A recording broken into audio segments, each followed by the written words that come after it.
आदाब, नमस्कार, अस्सलाम वालेकुम नाज़रीन। पल पल न्यूज के न्यूज रूम से मैं हूं आपके साथ नदीम अकरम। लगातार रिहाई के खिलाफ देश में लोग सवाल कर रहे हैं कि ये किस तरीके का इंसाफ था जिसके लिए गुजरात सरकार इतना गिर गई। और जब गुजरात सरकार ने रिहा करने का फैसला ले ही लिया और आरोपियों को रिहा कर दिया, तो इसी को लेकर के सुप्रीम कोर्ट में आज बड़ी सुनवाई होनी थी। और सुप्रीम कोर्ट में जिस फैसले का डर था, आखिरकार वही फैसला लिया गया कि 2 हफ्ते का समय दिया है गुजरात सरकार को और नोटिस जारी कर दिया है, क्योंकि आज सुप्रीम कोर्ट में कई बड़े फैसले आने हैं और फैसले को लेकर के लगातार हम लोगों की निगाह सुप्रीम कोर्ट के फैसले पर बनी हुई है कि बिल्किस बानो के आरोपियों को लेकर के सुप्रीम कोर्ट किस तरीके का फैसला लेगा। और आज सुप्रीम कोर्ट में सुनवाई हुई और सुनवाई के दौरान किस तरीके की दलीलें रखी गई हैं उस पर नजर डालते हैं।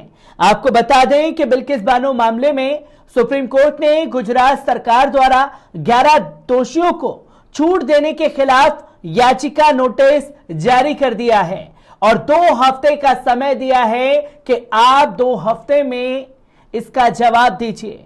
आपको बता दें कि सुप्रीम कोर्ट ने गुरुवार को बिल्किस बानो मामले में गैंगरेप और हत्या मामले में उम्र कैद की सजा पाए 11 दोषियों को समय से पहले रिहा करने की गुजरात सरकार के आदेश को चुनौती देने वाली याचिका पर नोटिस जारी किया है।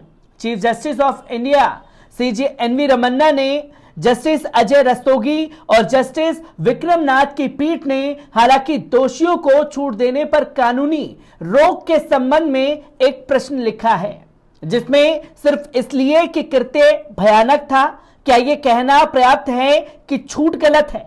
गौरतलब है कि जस्टिस रस्तोगी और जस्टिस विक्रम नाथ उस पीठ का हिस्सा थे जिसने मई 2022 में फैसला सुनाया था कि मामले में छूट का फैसला करने का अधिकार गुजरात के पास है। तो वहीं आपको बता दें कि जस्टिस रस्तोगी ने सिब्बल से आगे पूछा, आजीवन कारावास की दोषियों को दिन ब दिन छूट दी जाती है, अपवाद क्या है।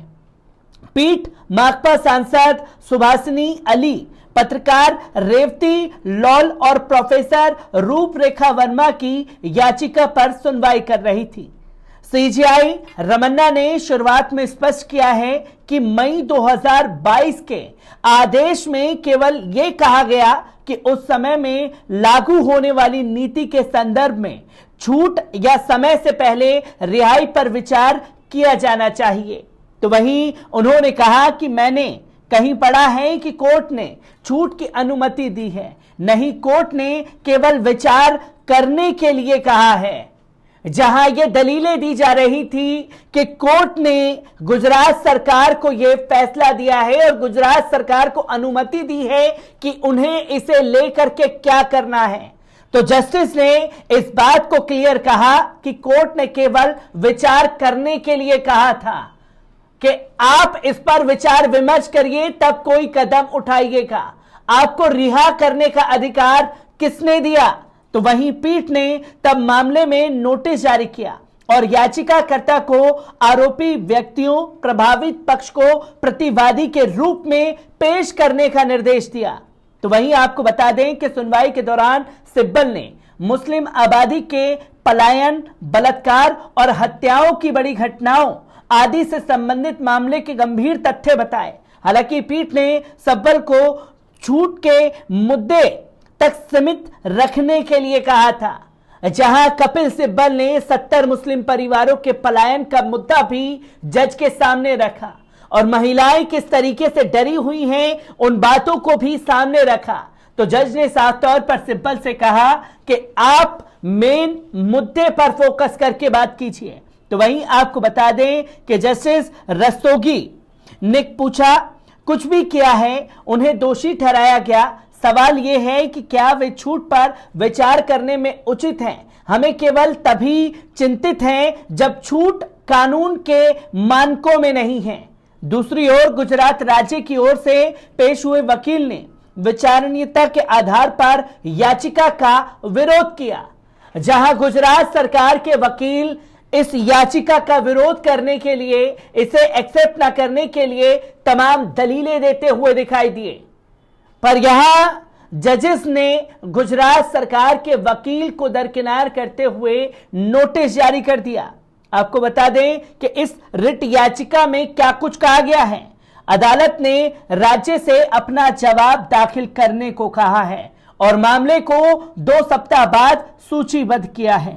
यह अपराध गुजरात में 2022 के सांप्रदायिक दंगों के बीच हुआ था। बिल्किस बानो उस समय लगभग 5 महीने की गर्भवती थी। उसके साथ सामूहिक बलात्कार किया गया और उसकी 3 साल की बेटी सहित उसके परिवार के 14 सदस्यों की हत्या कर दी गई। सुप्रीम कोर्ट के निर्देश पर जांच सीबीआई को सौंपी गई। सुप्रीम कोर्ट ने भी मुकदमे को महाराष्ट्र स्थानांतरित कर दिया। 2018 में मुंबई की एक सत्र अदालत ने मामले में आज सुनवाई थी। 15 अगस्त को 11 दोषियों को 14 साल की सजा पूरी होने के बाद उन्हें छूट देने के गुजरात सरकार द्वारा किए गए निर्णय के अनुसार जेल से रिहा किया गया, जिसकी तस्वीरें लोगों के सामने आई हैं।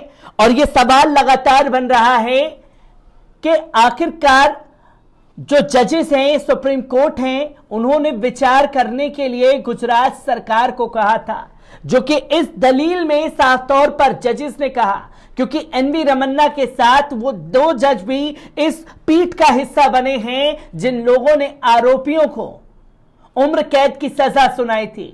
उन जजेस ने साफ तौर पर कहा कि उस दौरान जब हमने केस की सुनवाई की थी तो साफ तौर पर यह कहा था कि गुजरात सरकार जो है इस पर विचार करे। विचार का मतलब होता है कि आपको सलाह मशवरा करना है और सलाह मशवरा करने के बाद अपनी बातें कोर्ट के सामने रखनी थी। पर आप खुद ही जज बन करके अपने नियम कानून और अपने फैसले थोपते हुए जनता के ऊपर दिखाई दिए, जिसको लेकर के सुप्रीम कोर्ट में सुनवाई से पहले बड़ा बवाल मचा हुआ था, जहां भारतीय जनता पार्टी में रिहाई को लेकर के फूट देखने को मिल रही है और रिहाई के चलते 70 मुस्लिम परिवारों का जो दर्द है वो भी खुल करके सामने आया, जिसे बीबीसी ने रिपोर्ट किया। तो वहीं किस तरीके से कदम अगला उठाया जाएगा, यह सबसे बड़ा जवाब होगा कि गुजरात सरकार अपनी क्या दलीलें कोर्ट के समक्ष रखेंगी। इस केस में 2 हफ्ते का समय गुजरात सरकार को दिया गया है और नोटिस जारी कर दिया गया है गुजरात सरकार के खिलाफ, जिसमें एक बड़ा झटका गुजरात सरकार को लग सकता है। मैं ऐसी ही खबरों से आपको रूबरू कराता रहूंगा। दीजिए इजाजत, शुक्रिया।